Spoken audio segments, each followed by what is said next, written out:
Assalamu alaikum wa rahmatullahi wa barakatuh, mes chères sœurs, mes précieuses. J'espère que vous allez bien. Moi, ça va, alhamdulillah. C'est un plaisir de vous retrouver dans cette nouvelle émission et je remercie infiniment Allah Azza wa Jal. Alhamdulillah, avant de commencer, je vous informe, et je pense que vous l'avez certainement vu sur mon compte Instagram, que l'Institut Nieleni n'est plus. Alhamdulillah, vraiment avec l'expérience et tout ce que j'ai pu développer depuis que je me suis lancée dans l'entrepreneuriat, beaucoup de choses ont changé, beaucoup de choses ont évolué et alhamdulillah, c'est vraiment avec un immense plaisir, une immense joie que je vous accueille au sein de Maison El Hima. El Hima, c'est l'élan spirituel, la détermination, l'élan du cœur à cheminer vers Allah, à se rapprocher d'Allah Azza wa Jal. Donc je vous souhaite la bienvenue dans cet espace d'éveil spirituel et de développement personnel. Ceci étant dit, je vous invite à vous abonner, à liker la vidéo et à la partager à une précieuse qui pourrait en avoir besoin. Aujourd'hui, on poursuit l'aventure autour de la thématique du mariage. Donc concernant la première vidéo que je vous avais partagée, se reconstruire et se relever après un divorce, je vous remercie vraiment pour votre confiance, pour l'engouement que vous avez eu autour de cette vidéo et très sincèrement, je m'y attendais pas. Pourquoi ? Parce que le jour où j'ai tourné cette vidéo, subhanallah, c'était pas du tout prévu. Ce qui était prévu, c'était un épisode invité et l'invité malheureusement n'a pas pu venir. Et subhanallah, j'ai quand même tourné cette émission sans, on va dire, sans me préparer comme j'aurais voulu me préparer, mais alhamdulillah, les plans d'Allah sont parfaits et le résultat est là, c'est que ça vous a beaucoup touché, ça vous a beaucoup amené à réfléchir et j'espère que vous avez pris le temps de répondre aux différentes questions qui ont été posées, notamment quant à la vision du mariage, à vos attentes, à l'idéalisation et de tout ce que on peut penser finalement autour du mariage. La thématique qu'on va aborder aujourd'hui, c'est partir ou rester. Donc je vous avais parlé de la reconstruction après le divorce, donc on était déjà dans le fait d'être parti. On parlait de la reconstruction. Pourquoi on parlait de la reconstruction ? Parce que déjà, ça me tenait à cœur de vous partager mon parcours pour vous redonner de l'espoir parce que, alhamdulillah, comme vous le savez, je suis dans l'accompagnement, je suis amenée à vous coacher, je suis amenée à vous accompagner, je suis aussi amenée à animer des événements en tant que conférencière. Et très souvent, ce qui revient, c'est que on est dans un état de tristesse, on se sent malheureuse, on se sent rejetée, on se sent mise de côté parce qu'on a divorcé. Et ce à quoi j'aimerais vous amener vraiment, c'est à cette élévation, c'est à savoir tirer des enseignements, des épreuves que Allah Azza wa Jal il nous donne. Lorsque on divorce, subhanallah, il faut pas voir le divorce comme un échec, il faut pas le voir comme une fatalité, mais il faut vraiment le voir comme un tremplin vers quelque chose de beaucoup plus grand, vers quelque chose de meilleur. Bien évidemment, c'est pas parce qu'on voit les divorces comme une épreuve vers quelque chose de plus grand et quelque chose de meilleur que ça ne doit pas nous inviter à nous remettre en question. Donc quand on parle de partir ou rester, subhanallah, c'est qu'on se pose déjà la question, d'accord, de savoir pourquoi je veux partir. Et très souvent, quand cette question se pose aussi, c'est que on n'est déjà plus dans le mariage et on envisage de partir, mais on ne sait pas forcément comment s'y prendre. Et il y a beaucoup de peurs qui viennent animer ce départ, en tout cas cette probabilité de départ. Et parmi les questions qui reviennent très souvent, c'est si je pars, qu'est-ce qui va se passer ? Il y a la peur de recommencer, il y a la peur pour les enfants, parce que très souvent quand on est amené à divorcer, en tout cas certaines personnes sont dans les circonstances où elles ont déjà des enfants, donc elles ont du mal à se projeter, à refaire leur vie avec des enfants. Et il y a toutes ces injonctions, bien sûr, de l'environnement qu'on est amené à entendre. Une femme divorcée est amenée à se marier dans un mariage polygame. Une femme divorcée n'a pas d'autre choix que de prendre ce qui s'offre à elle. Et ça fera l'objet d'un autre épisode, Inch'Allah. Mais c'est pour vous dire, en tout cas, vraiment par expérience et par à travers les accompagnements et les conférences que j'ai pu mener à ce sujet, c'est vraiment les questions qui reviennent très très souvent. Donc il y a cette peur de partir et il y a l'inconfort aussi de rester. D'accord ? Donc à partir du moment, comme je disais, où on se pose cette question, est-ce que je pars ou est-ce que je reste, d'accord, il faut savoir que la peur, c'est normal en fait d'avoir peur. Mais la peur ne doit pas nous immobiliser. La peur ne doit pas nous paralyser au point où on n'arrive pas à décider. Parce que quand cette question se pose, encore une fois, eh bien on a le choix. Soit de partir, soit de rester. Alors je tiens à le dire parce que je sais que parfois les propos peuvent mal être interprétés. Je n'ai pas du tout l'intention de pousser qui que ce soit au divorce, d'accord? Là, l'idée, c'est vraiment de se dire, ok, alhamdoulilah, on a fait un constat. Aujourd'hui, il y a de plus en plus de divorces. Qu'est-ce qui fait qu'on divorce autant? Quelles sont les problématiques que l'on rencontre dans notre société? Et comment on peut faire pour que les choses aillent de mieux en mieux, d'accord? Allah, il a créé le mariage, Allah, il a créé le divorce. Et le divorce, c'est pas une fatalité. Au contraire, ça peut être un tremplin vers quelque chose de plus grand et quelque chose de meilleur. Ceci étant dit, je vous invite à vous abonner, à liker la vidéo et à partager à une précieuse qui peut en avoir besoin. Donc c'est important, une fois qu'on est dans cette phase-là, de savoir est-ce que je pars, est-ce que je reste, de se poser les bonnes questions. Les sœurs, s'il vous plaît, je vous pose beaucoup de questions lors de ces épisodes-là. Prenez-le à la lettre, prenez une feuille, prenez un carnet, prenez un stylo, notez les questions. Posez-vous les bonnes questions et c'est que de cette manière-là que vous allez être amené à évoluer, amené à avancer. Soyez actrice de votre propre changement et soyez responsable de votre propre personne. Ne remettez votre destin entre les mains de personne. Et là, quand on parle du mariage, on parle de deux personnes qui vont être amenées à former un couple. D'accord? Donc c'est super important que nous, en tant que femmes, on adopte la bonne posture. Donc on en vient à, quand on est justement dans cette phase-là, partir ou rester, d'accord?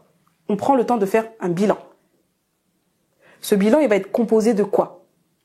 Si je veux partir, pourquoi je veux partir et qu'est-ce qui fait que je pourrais rester? Je vais peser le pour et le contre. D'accord? Ça va déjà me donner un schéma global. D'accord? Ensuite, parmi les questions que je vous ai posées, c'est qu'est-ce que Allah il attend de moi dans le cadre du mariage? Donc, en fonction de ce que Allah il attend de moi, est-ce que moi, je suis à ma place?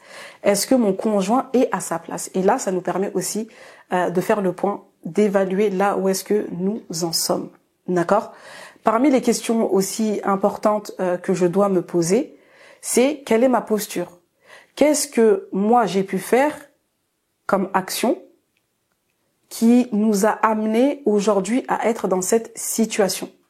Pourquoi je vous pose cette question? Parce que très souvent, ce qui se passe, c'est que on a tendance à rejeter la faute sur l'autre. L'autre est responsable. Si l'autre est responsable, ben moi, je peux me mettre dans une posture de victime. D'accord?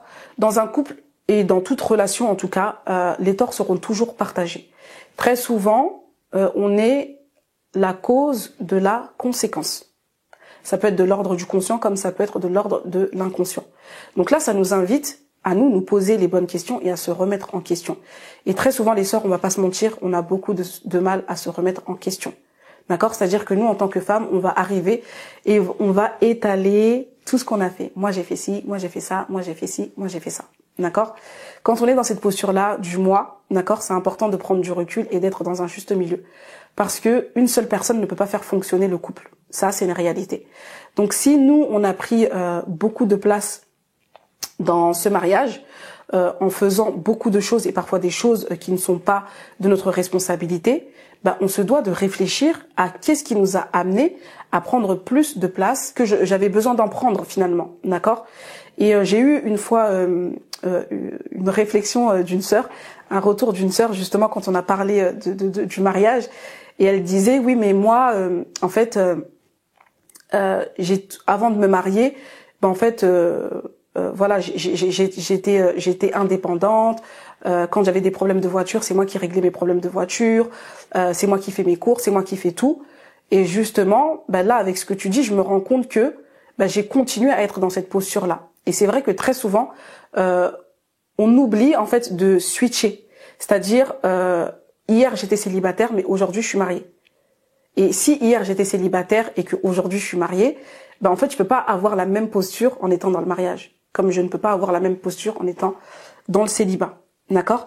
Donc c'est très important déjà de comprendre en fait quel a été le cheminement et qu'est-ce qui nous a amené aujourd'hui à avoir cette réflexion de me dire, est-ce que je suis heureuse dans ce mariage? Est-ce que je veux rester dans ce mariage? Pourquoi je veux partir? Pourquoi je me sens malheureuse? Et pourquoi je pense que aujourd'hui mon mariage est terminé? Et je vous assure que le fait de prendre le temps de se poser les questions et de ne pas être effrayé par le divorce, parce que très souvent c'est le divorce qui nous effraie tellement qu'on se pose les questions mais on prend pas le temps d'y répondre. Donc on se dit, on envisage de, ok, là ça va pas, je sais pas quoi faire. Il y a deux solutions quand ça va pas les sœurs, hein. C'est soit on part, soit on reste. Donc c'est vraiment important de prendre le temps de se poser toutes ces questions et de faire un bilan, de faire un état des lieux. Alors toute séparation, bien évidemment, est douloureuse, ça je l'entends, je le conçois et moi-même je l'ai vécu et dans ma vidéo précédente, je vous l'ai partagé, je vous ai dit que c'était vraiment très difficile, mais alhamdoulilah, il faut qu'on arrive à conscientiser qu'on a la meilleure des religions et qu'on ne sera jamais seul dans l'épreuve. Et là, ça peut être une épreuve dans le cadre du mariage, mais en réalité, on peut être éprouvé par tout plein d'autres choses, la perte d'un emploi, la perte d'un enfant, la perte d'un parent, et tout ça, c'est des séparations et c'est extrêmement douloureux. En fait, il faut qu'on arrive à se dire que tout passe. Qu'avec le temps, vraiment, tout est amené à passer. Mais il faut qu'on soit aussi acteur de notre propre changement en se disant, ok, aujourd'hui, j'en suis là. Je sais que ça ne répond pas à ce que Allah il attend de moi. Ça ne répond pas à ma vision du mariage, ça ne répond pas à la direction que je veux aller. D'accord? Mais maintenant, il est temps de faire un bilan. Un bilan avec soi-même, mais un bilan aussi avec l'autre. C'est important aussi de revenir à soi, parce que très souvent les sœurs, et ça fait partie des erreurs très très communes, c'est que quand on rentre dans le mariage, on s'oublie. On s'oublie au détriment du mari, on s'oublie au détriment des enfants, et en fait on est complètement perdu à la fin. Et on a adopté une posture qui finalement nous éloigne de notre propre personne. Donc finalement tu joues un rôle, tu as joué un rôle, tu as joué la partition d'une autre personne, sauf de ta propre personne. Et ça, vraiment, c'est une grosse claque, parce que tu te dis, mais subhanallah, le mariage, c'est quelque chose que je voulais tellement, et comment ça se fait que j'en suis arrivée là, aujourd'hui?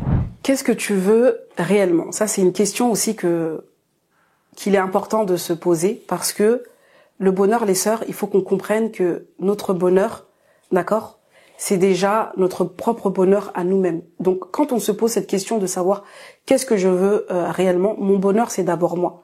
Avant que mon bonheur soit l'autre, avant que je remette mon bonheur, ma vie, mes décisions entre les mains de l'autre, eh bien, je reprends le contrôle et mon bonheur, c'est d'abord moi. Donc, c'est important, les sœurs, vraiment, quand on a cette réflexion de partir ou de rester, de se concentrer sur sa propre personne. Donc là, on va venir faire abstraction de l'autre et on va vraiment venir faire ce travail intérieur, ce travail d'introspection. Qu'est-ce que je veux? Dans quelle direction je veux aller? Et à quoi est-ce que j'aspire? Donc je l'ai dit tout à l'heure, la peur ne doit pas nous immobiliser, d'accord? Et vraiment, il faut comprendre que le courage, c'est pas l'absence de peur, subhanallah, et il faut réussir à prendre son courage. Allah Azza wa Jal, il nous dit, et ça c'est un hadith du prophète sallallahu alayhi wa sallam, que il aime le croyant fort au croyant faible, mais il y a un bien il y a toujours un bien en fait chez les deux, mais il préfère le croyant fort. Donc là, à certains moments de notre vie, il faut qu'on arrive à comprendre quels sont les enseignements qu'Allah Azza wa Jal veut me donner à ce moment précis, dans ce que je suis en train de vivre maintenant. Quels sont les enseignements que Allah veut me donner? Et je vous assure les filles, subhanallah, quand on se dit mais qu'est-ce que Allah veut m'enseigner, wallahi que on est dans un travail d'élévation et dans un travail de réforme personnelle. Et c'est là que vraiment la religion, la spiritualité prend tout son sens, parce que quand tu chemines avec Allah à tes côtés, wallahi qu'il t'accorde la clairvoyance et le discernement. Et là, les sœurs, ça change tout. Ça change tout, parce que ça va venir t'ouvrir des portes auxquelles tu ne t'attendais pas. Et tu ne peux que évoluer en ce sens-là. Donc on se pose les bonnes questions, on prend le temps de faire le pour et le contre. Et ici, je nous invite, d'accord, parce que je sais que très souvent quand il y a cette question de partir ou de rester, certaines vont se conforter dans la posture de victime. Et la posture de victime, c'est très très dangereux, parce que finalement c'est un cercle vicieux duquel on a du mal à se sortir. D'accord? Je vais vous donner un exemple concret. Très souvent, quand on est dans la posture de victime, d'accord, la phrase qu'on va se répéter en boucle, c'est: qu'est-ce que tu veux que je fasse? Je n'ai pas le choix. Et du coup, quand on se dit cette phrase, ben, en fait, on accepte que l'autre nous fasse souffrir. On accepte que l'autre nous fasse du mal.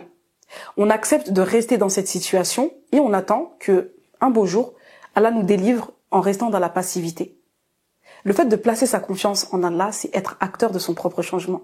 Qu'est-ce que je fais qui peut me faire sortir de cette situation? De doute, hein, d'accord? Parce que, comme on me dit, partir ou rester, tu doutes. Tu sais pas si tu dois partir ou rester, tu sais pas si c'est un bien pour toi. Et on a tellement entendu aussi, ça c'est un autre exemple, subhanallah. On a tellement entendu Mouniou Anisabali. Mouniou Anisabali que on est prête à patienter sur des choses qui sont inacceptables, inadmissibles dans la religion. Ça va à l'encontre de la religion. Allah ne nous a pas demandé ça. Et nous, on vient s'infliger une charge complémentaire. Et subhanallah, dans le Coran, qu'est-ce que Allah nous dit? Allah n'impose à aucune âme une charge supérieure à sa capacité. Pourquoi toi, tu viens prendre tu prends une charge, d'accord, que Allah ne t'a même pas imposée, et tu prends quelque chose qui est trop lourd pour toi. Allahu Akbar. D'accord? Donc ça, c'est super important. Mais pour revenir à l'exemple que je vous donnais, le fait de se conforter dans la posture de victime, subhanallah, ce qui se passe, c'est que dans le discours de certaines, on est dans la passivité, on attend que le mari décède, d'accord, ou que le mari parte de lui-même, ou que ma famille vienne me sauver, ou que la belle famille vienne me sauver. C'est-à-dire que l'action que nous, on va entreprendre, ben, c'est d'aller parfois voir les parents. Alors je dis pas qu'il faut pas aller voir les parents, d'accord, c'est juste que quand on entreprend certaines actions, chaque action va être limitée dans le temps. D'accord? Si on va voir les parents, si on va voir la famille du conjoint et qu'il n'y a pas d'action qui est entreprise de leur côté, ben, il faut passer à une autre action. Peut-être que c'est pas la bonne porte à laquelle on a tapé. Et très souvent, nous, on va remettre, ben, comme c'est les parents qui nous ont mariés, ben, c'est eux aussi qui doivent nous divorcer. Faut vraiment comprendre que le divorce, ça reste et ça restera une décision d'ordre personnel. Et subhanallah, dans cette décision-là, on est beaucoup attaché au quand dira-t-on. D'accord? Tout à l'heure, je vous l'ai pas dit, mais dans les questionnements, dans les peurs qui surviennent lorsque on est dans cette réflexion, dans cette phase de partir ou de rester, il y a beaucoup la peur du regard de l'autre, de qu'est-ce que les gens vont dire. Et très souvent, qu'est-ce que les gens vont dire? Déjà, les premiers, très souvent, c'est les parents. Ouais, mais ma mère, qu'est-ce qu'elle va me dire? Très souvent, il y a des personnes qui sont mariées, les parents n'étaient pas d'accord, mais ils ont forcé pour se marier. Donc, le fait de revenir et de dire, bon, c'est fini, ça ne va pas, en fait, c'est un échec parce que les parents nous avaient prévenus. Mais en fait, il faut vraiment qu'on se rappelle que l'homme, il est faible. Hein. Wallahi, que l'homme, il est faible. C'est-à-dire que, en fait, on est toutes et toutes sujets à l'erreur. Et que ces erreurs-là, c'est ces erreurs-là qui vont nous faire grandir. Des fois, il faut qu'on se prenne des murs. Hein. Et puis nous, très souvent, on est comme ça. On est tellement têtus. On fonce jusqu'à prendre le mur et se dire, ah ouais, subhanallah, ma mère, elle avait raison, mon père, il avait raison. Ok, maintenant qu'on est dans la situation, qu'est-ce qu'on fait? Est-ce qu'on reste dans cette peur où ma mère, qu'est-ce qu'elle va me dire? Mon père, qu'est-ce qu'il va me dire? Qu'est-ce que la famille va me dire? Ou est-ce que on se dit, non, je suis en train de souffrir et si je reste comme ça, je risque de perdre ma vie. Je risque de perdre ma vie. Vraiment, il y a des situations qui sont très tristes, où ça se termine mal. En tout cas, on espère que voilà, malgré toutes les difficultés qu'on peut rencontrer, que les choses se passent en bonne et due forme. Et pour ça, en fait, il faut que nous aussi, on soit acteurs de notre changement. D'accord? Et donc, pour être acteur de son changement, parfois, ça nécessite de prendre le taureau par les cornes, de prendre les choses en main, d'être acteur de son propre changement et vraiment de placer sa confiance en Allah Azza wa Jal. Donc, on a cité les différentes peurs. Peut-être qu'il y en a d'autres, mais n'attendez pas des situations critiques pour vous dire voilà, la porte de sortie est venue à moi.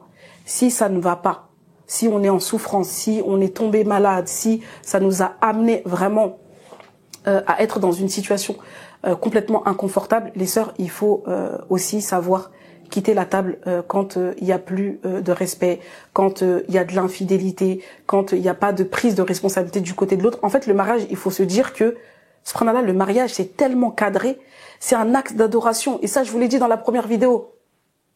C'est-à-dire que quand on parle du mariage, il faut qu'on revienne à la définition du mariage. C'est quoi le mariage? Qu'est-ce que Allah il attend de nous? Donc il faut savoir quitter la table quand il y a plus le respect, quand il y a de l'infidélité, quand il y a du mensonge, etc., etc. D'accord? Alors attention, parce que je sais que encore une fois, c'est très délicat quand on parle du mariage et du divorce. Là, je ne fais pas de cas par cas, parce que chaque cas est différent, d'accord. Ça peut arriver que dans certains mariages, il y ait de l'infidélité, que le mari se repente et que ça reparte de plus belle, et que justement cette infidélité-là a fait comprendre au couple que c'est important de remettre la spiritualité au centre de leur vie de couple, mais au sein de leur vie tout court, que c'est important de remettre la religion au centre de tout ça, comme l'infidélité peut être la source justement du divorce, d'accord. Donc vraiment de faire attention, parce que des fois on prend un bout sans prendre l'autre. Et encore une fois, je ne suis pas en train d'inciter au divorce, je suis juste en train d'expliquer que aujourd'hui on rencontre beaucoup de problèmes dans la communauté qui sont liés justement au manque de science, au manque de connaissance de soi. Et si on remet pas les choses à plat, si on ne sait pas dans quelle direction aller, malheureusement on va répéter les mêmes schémas. Là l'idée c'est vraiment de déconstruire, de reconstruire et de repartir sur de bonnes bases. Alors on arrive à la fin de cette émission. J'espère que vous avez pris conscience de beaucoup de choses. Alhamdoulilah, il y a beaucoup de choses qui ont été partagées, mais encore une fois, vraiment l'objectif c'est d'éveiller les consciences et de prendre conscience que lorsque on met Allah au centre de toutes les sphères de notre vie, alhamdoulilah, on a ce regard de clairvoyance et ce regard de discernement. Donc avant de finir, je vous invite à vous abonner, à liker la vidéo et à partager autour de vous. Donc pour finir, alhamdoulilah, c'est vraiment important lorsque nous sommes dans cette phase de partir ou de rester, de se dire que, ok, maintenant que j'ai remis toutes les choses à plat, que je sais dans quelle direction je veux aller, je sais ce à quoi j'aspire, d'accord. Et c'est vraiment tout le travail de la connaissance de soi qui va nous amener à ça, donc de l'introspection, de la remise en question, mais aussi le travail autour de la religion, c'est-à-dire autour de l'apprentissage. Et ça, ce sera le prochain épisode, Inch'Allah, d'accord. Donc il faut vraiment décider de remettre Allah au centre de tout et de peser le pour et le contre. Maintenant qu'on a mis Allah au centre de tout, wallahi que ça va nous donner cette clairvoyance, ça va nous donner ce discernement. Et là, on sera amène d'avoir un regard différent sur notre mariage. Alors ce sera peut-être l'occasion de repartir de plus belle, mais avec des objectifs qui sont bien clairs, des objectifs qu'on va pouvoir partager avec notre conjoint, comme ce sera peut-être l'occasion, d'accord, de décider de mettre fin à cette union en âme et conscience, d'accord. Tu vas décider de partir peut-être pour plusieurs raisons. La première, c'est que aujourd'hui, là où est-ce que tu en es dans ton mariage, c'est quelque chose qui ne te convient pas, c'est quelque chose qui ne te convenait plus. C'est quelque chose qui correspondait, d'accord, qui convenait à ton ancienne version. Mais ta nouvelle version, c'est-à-dire la version que tu as décidé d'ajuster à travers justement tout ce travail de remise en question, d'introspection, d'accord. Maintenant, tu sais où est-ce que tu veux aller. Et les sœurs, vraiment, j'insiste, c'est super important d'avoir la connaissance, en tout cas d'être sur ce cheminement spirituel qui nous amène à nous connaître, à connaître Allah et à avancer dans notre cheminement spirituel. Alhamdulillah. Donc on décide de partir en âme et en conscience finalement. Je sais que ce que je vis ne me correspond plus, d'accord. Ce que j'ai vécu jusqu'ici, c'est une expérience qui va m'être profitable pour ma vie future. Et avant de penser à un probable remariage, et c'est là tout le souci, c'est que très souvent on va très très vite en besogne. C'est-à-dire que on est dans la réflexion, je pars ou je reste, mais on pense déjà au remariage, d'accord. Déjà, avant de penser au remariage, il faut partir ou rester, d'accord. Du moins, il faut partir, parce que si on reste, on est déjà dans le remariage, mais on est dans la perspective d'améliorer les choses. Comment on fait pour que justement maintenant les choses se passent mieux. Et quand on est dans la perspective de partir, avant de penser au remariage, il y a cette étape de reconstruction dont je vous ai parlé dans le premier épisode. Donc ça, c'est vraiment important de comprendre ça, que chaque choix qu'on va faire, c'est des choix qui sont éclairés à la lumière de l'islam. Parce que maintenant, on a compris que c'était important de mettre Allah au centre de tous nos choix. Donc je pense que, en tout cas, les différentes questions, les différentes réflexions qui ont été amenées vous ont vous aussi amené à prendre du recul, à prendre de la hauteur, à vous poser les bonnes questions. Prenez le temps de faire le bilan, alhamdulillah, avec tout ce qui vous a été partagé. Je sais qu'il y a encore beaucoup de choses à dire et c'est pour ça que lors de l'émission précédente, je vous avais parlé d'un programme, d'accord, autour de la préparation au mariage. Donc ce programme est en cours de finalisation, walhamdulillah, et dans quelques temps, il verra le jour. Pour rejoindre ce programme, je vous mettrai dans la bio un lien de pré-inscription. Donc toutes les personnes qui sont intéressées par ce programme de préparation, que vous soyez célibataire, que vous soyez marié, que vous soyez dans une situation où justement vous êtes dans le questionnement, est-ce que je pars, est-ce que je reste, ce programme s'adresse à vous. Pourquoi? Parce que malheureusement, dans la communauté, on n'a pas été préparé au mariage. D'accord? Ce à quoi on a été préparé, c'est, comme l'expression le dit, remplir le ventre et le bas-ventre de notre conjoint. Le mariage ne s'arrête pas à ça. D'accord? Le mariage n'est pas un long fleuve tranquille. Le mariage n'est pas un idylle. Le mariage, c'est pas ce qu'on a vu à la télé, à travers les séries, à travers les émissions. Le mariage, c'est pas ce que l'on voit aujourd'hui à travers la vie de certaines influenceuses. Le mariage, c'est pas ça. Le mariage, c'est vraiment à la lumière du Coran et de la Sunna. Et c'est vraiment ce que je souhaite vous offrir, vous apporter à travers ce programme qui sera composé de plusieurs modules où on va prendre le temps de définir le mariage, de savoir ce que Allah il attend de nous, de savoir qui nous sommes aussi, dans quelle direction on veut aller et ce à quoi on aspire. Donc comme je l'ai dit tout à l'heure, ce programme s'adresse aux célibataires, aux femmes qui sont mariées et aux femmes même qui sont justement dans cette hésitation, est-ce que je pars, est-ce que je reste? Les sœurs, c'est vraiment important de comprendre que, wallahi, qu'une femme qui a pris conscience que son bonheur réside entre ses mains, d'accord, qu'elle ne doit pas remettre son bonheur entre les mains de quiconque. Hein. C'est vrai que là, on parle du mariage, mais parfois, on laisse notre bonheur entre les mains de nos parents, de notre maman, de notre papa, de nos frères, de nos sœurs. En fait, il faut pas qu'on fasse ça. Il faut vraiment qu'on agisse en tant que responsable. Et la religion, elle est là pour nous donner un cadre dans notre vie, dans notre épanouissement spirituel, dans notre épanouissement personnel. Et c'est important de reprendre le pouvoir. Femme de savoir, une femme de savoir, c'est une femme de pouvoir. Et je vous assure que ça change tout. Ça change tout. Donc, vous êtes toutes les bienvenues dans ce programme, d'accord? Donc, n'hésitez pas à cliquer sur le lien dans la barre de description, d'accord? Vous allez pouvoir y mettre vos informations, prendre connaissance de toute, du déroulé, etc. Et Inch'Allah, en tout cas, j'espère que vous serez nombreuses à rejoindre ce programme. C'est un choix que vous faites pour vous dans cette vie, mais c'est aussi un choix que vous faites pour votre vie de l'au-delà. Voilà, on arrive à la fin de cette émission. J'espère que le contenu vous a été utile et profitable. Je demande à Allah Azza wa Jal de nous préserver, de nous guider sur le chemin de la droiture, qu'il mette la baraka dans nos foyers, qu'il nous accorde une belle part ici-bas, une belle part dans l'au-delà, et qu'il accorde à toutes les célibataires un homme à sa convenance, et à toutes les sœurs qui sont mariées, qui scellent leur union. Qu'Allah Azza wa Jal vous préserve. N'oubliez pas de vous abonner, de liker cette vidéo et de la partager à une précieuse qui en a besoin. Assalamu alaikum wa rahmatullah.